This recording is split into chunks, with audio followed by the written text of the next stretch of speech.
mid ka mid ah sheekooyinka xanuunka leh ee la baahiyey waxaa ka mid ah haniyar hawatay waa la dilay haddana hawatay tuu dileen waa la soo qabtay haa waa dhacdo xanuun leh waxaa la dilay hooyadiis Nimco Xasan Cali iyo gabar ay ka iibsanaysa roodhi oo lagu magacaabi jiray Dahabo Calasow Axmed labadaba waxaa la ii sheegay inay lahaayeen sid uur Abshir Cabdullaahi Basi waxa uu u dilay labada maamo ee sid kale farqi lacageed oo ah 1,000 shilin Soomaali ah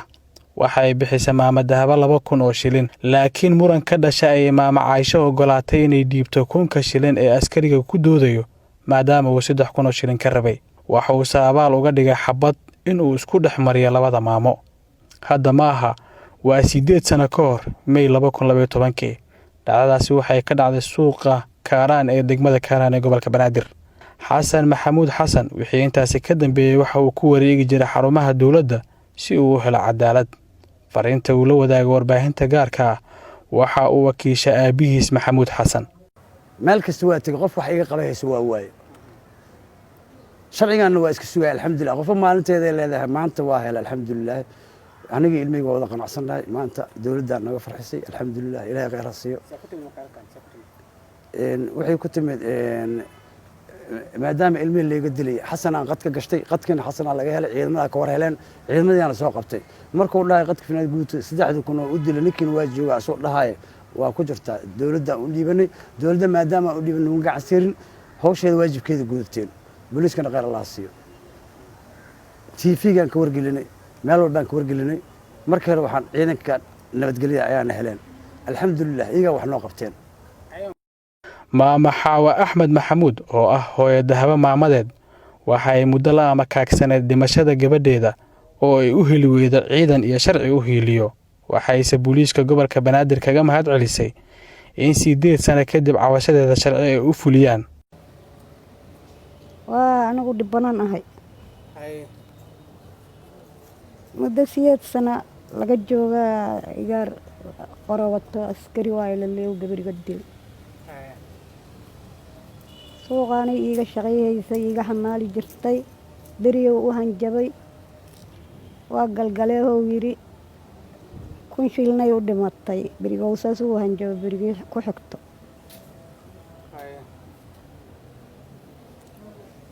idaa saliiq loo dhiig la lay keena mayda wax ka socdo maaragtay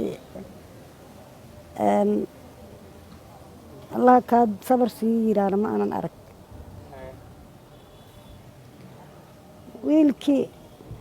meelahaas dayneen la dadhown hadda muggi hore waa bakaara lagu dilaalna yiri ma noolo waa iska joogna ilaahayna isaga daranay haddana ilaahay cadaaladiisu ma dheeree waxa la yiri wiilkii baa la soo qabtay dawladda sharafta baliiska sharafta leh aa soo qabtay Cabdullaahi Calasow Axmed oo Dahabo la dhashay kana shaqaysto mihnada iibinta roodhiga isla goobtii walaashiis lagu dilay ayaa nala wadaagaya sida ay ku baxday walaashiis maalintaas gabadhaan ay la dhalatay gabadha la dilay daadiga weynaday ee iskooyo iskaabaan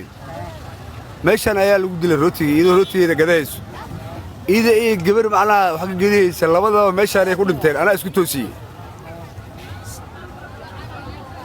inooga timiyey aba maaragtay aba yaraatee Allah u naxariista hataa macnaha gabadha Allah u naxariista la hataa ma jirto aniga taagnaa meesha maqaayadaan jiray maqaayada haddaan ka imidna gabadhaan iyo gabadhii wax geliyaysa iyagoo meesha yaalaan u mid midii la dhalatay waa qaatay midii kalena saldhigaan geeyey Xasan Maxamuud Xasan waxa uu muddo ku meereysan jiray xarumaha booliiska gobolka waxaase sheeda aragga ee CCTV camera ka daawanayay taliye ku-xigeenka qaybta booliiska gobolka gaashaanle sare Maxamuud Cabduqaadir Xaaji Jeego oo si gaar ah isaga xil saaray askarigan booliiska ah ee cabashadiisa ay soo gaarsiiyeen dadka Soomaaliyeed